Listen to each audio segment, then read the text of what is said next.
दोस्तों, आपने अक्सर सुना होगा कि मौत के बाद जिंदगी नहीं है, पर आज मैं आपको बिना किसी देरी के कुछ व्यक्तियों के बारे में बताने जा रहा हूं जिनकी यूं तो मौत हो चुकी है, पर फिर भी विज्ञान या खुद कुदरत की मदद से जिंदा है। मतलब इनकी बॉडी को ऐसे प्रिजर्व करके रखा गया है मानो जैसे वो आज भी जिंदा ही हैं। तो दोस्तों, दिल थाम लीजिए, क्योंकि हम आपको रूबरू करवाने जा रहे हैं एक ऐसे मंजर से जहां मौत के बाद भी जिंदगी होती है। तो वीडियो को अंत तक देखिएगा। ये स्लीपिंग ब्यूटी यानी रोसालिया लॉम्बार्डो से। जी हाँ दोस्तों, करीब 100 साल पहले यानी 1920 में रोसालिया की मौत निमोनिया के कारण बहुत ही छोटी उम्र में हो गई थी, और उसकी इस अचानक चले जाने से इनके पिता मारियो लॉम्बार्डो को काफ़ी हद तक आघात पहुंचा, और उन्होंने इटालियन डॉक्टर अल्फ्रेडो सेलाफिया से अपनी बेटी के शव को प्रिजर्व करके रखने का आग्रह किया, और फिर उसके शव को अल्कोहल, सैलिसिलिक एसिड और भी कई केमिकल्स की मदद से प्रिजर्व कर दक्षिणी इटली कापुचीन कॉन्वेंट में एक तहखाने में रखा दिया गया। आज भी रोसालिया के शव को देखकर ऐसा लगता है मानो उसकी आंखें खुली हुई है और वह एकटूक सब कुछ देख रही है। उसके चेहरे पर इतनी नैसर्गिकता है कि आपको ऐसा एहसास होता है कि वो बस अब सो रही है। रोसालिया के शव को देखने में बिल्कुल ज्यों का त्यों लगता है, और उसके शरीर के सारे अंग भी वैसे ही हैं। रोसालिया के शव को one of the best preserve dead bodies में गिना जाता है। इटालियन भाषा में इस शव को ममी भी कहते हैं। यकीनन दोस्तों, आपने ऐसी ममी पर बनी फिल्में भी देखी होंगी, पर दोस्तों ये कोई फिल्म नहीं बल्कि हकीकत है। तो चलिए दोस्तों, लेडी जिन जूई के बारे में। ये दुनिया की सबसे संरक्षित ममीज में से एक है। जी हाँ दोस्तों, ऐसा इसलिए कहा जाता है क्योंकि आज भी उनके नब्ज में खून का बहाव होता है। उनके होंठ काफी सॉफ्ट प्रतीत होते हैं। लिम्स आज भी काफी इंटैक्ट है। साथ ही साथ इनके बॉडी पार्ट्स, यहाँ तक कि उनके ब्रेन आज भी काफी ठीक स्थिति में है। दोस्तों, हैरानियत की बात तो यह है कि इनकी मौत 2000 साल पहले ही हो गई थी, पर उनके शव को चिकित्सकों ने एक बेहतरीन कॉप्स ममी के रूप में प्रिजर्व करके रख दिया, क्योंकि इनकी बॉडी के इंटरनल वर्किंग इतनी अच्छी थी कि उनके शव को प्रिजर्व करना काफी आसान रहा। दोस्तों, ये सिर्फ एक नाम ही नहीं, बल्कि यदि ये कहा जाए कि एक जीता जागता नरभक्षी राक्षस था, उसे नहीं लगता कि वो गलत है।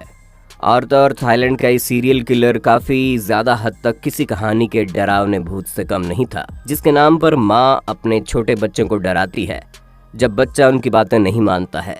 दोस्तों, ऐसा इसलिए क्योंकि सी उई छोटे छोटे बच्चों को मारकर उनके अंग के कुछ हिस्से तक खा जाता था, पर आखिरकार उससे उसके कर्मों की सजा मिली। थाईलैंड सरकार ने उसे फांसी की सजा सुनाई, पर दोस्तों सरकार ने उसके मृत शरीर को दफनाने के बजाय उसके मृत शरीर में पैराफिन वैक्स भरकर संगकोरम न्योनसम म्यूजियम में डिस्प्ले के तौर पर प्रिजर्व कर रख दिया। दोस्तों, इनसे मिलिए ये हैं जॉर्ज मैलरी, जिन्होंने अपने पार्टनर एंड्रयू इरविन के सबसे पहले दुनिया की सबसे ऊंची चोटी माउंट एवरेस्ट फतह करने का सोचा, और उन दोनों को आखिरी बार समुद्री तल से 800 फीट ऊपर देखा गया। उसके बाद उनका कोई निशान ही नहीं मिला, और तब उनके पास सिर्फ एक ऑक्सीजन टैंक और बर्फ को काटने के लिए एक एक्स थी।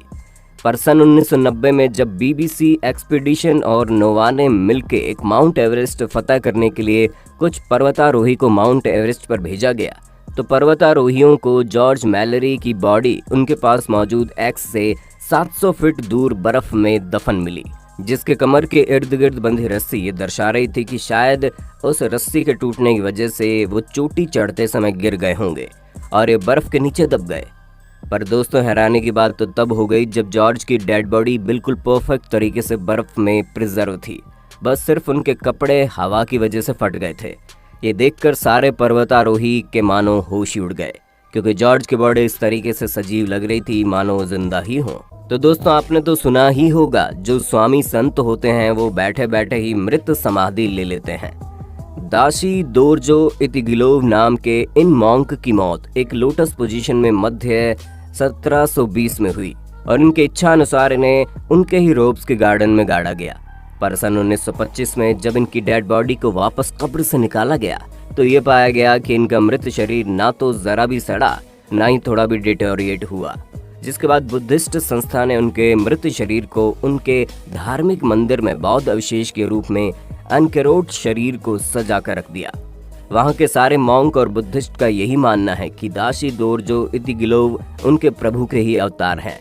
इसलिए सब अब उनकी पूजा आराधना करते हैं और उनकी मृत शरीर के आशीर्वाद को अमृत के समान मानते हैं। इंसानी शरीर को बीचों बीच से काट दिया, उसकी हड्डियों और कुछ ऑर्गन तक को भी डिस्प्ले कर लगाया गया ताकि लोग इंसानी शरीर की वर्किंग से वाकिफ हो जाएं। यहाँ शरीर प्रिजर्वेशन की प्रक्रिया काफी ज्यादा कॉम्प्लिकेटेड होती है, जिसमें बाथ सोक, सोएकिंग्स, एसीटोन और अन्य हाई रिएक्टिव केमिकल्स का उपयोग किया जाता है। बल्कि खुद गंथर वान हांगेस का शरीर प्लास्टिफिकेशन नामक एक प्रोसेस के कारण बहुत अच्छे तरीके से प्रिजर्व करके रखा हुआ है। तो दोस्तों, ये थे दुनिया के 10 ऐसे लोग जो मरकर भी मरे नहीं हैं और आज भी जिनके शरीर सजीवता की झलक दिखलाती है। तो दोस्तों, आप क्या सोचते हैं इस विषय पर, इस सजीवता पर? हमें अपने विचार नीचे कमेंट सेक्शन में जरूर बताएं। साथ ही साथ हमारे चैनल को सब्सक्राइब अवश्य करके नोटिफिकेशन बेल ऑन कर दें ताकि ऐसे और भी अनूठे वीडियोस के दर्शक सबसे पहले आप ही बने। जी हाँ दोस्तों, वीडियो को अपने दोस्तों और परिवार वालों के साथ शेयर करना ना भूलें ताकि वे भी इस अनोखे अमरत्व के राज से वाकिफ हो पाएं। धन्यवाद।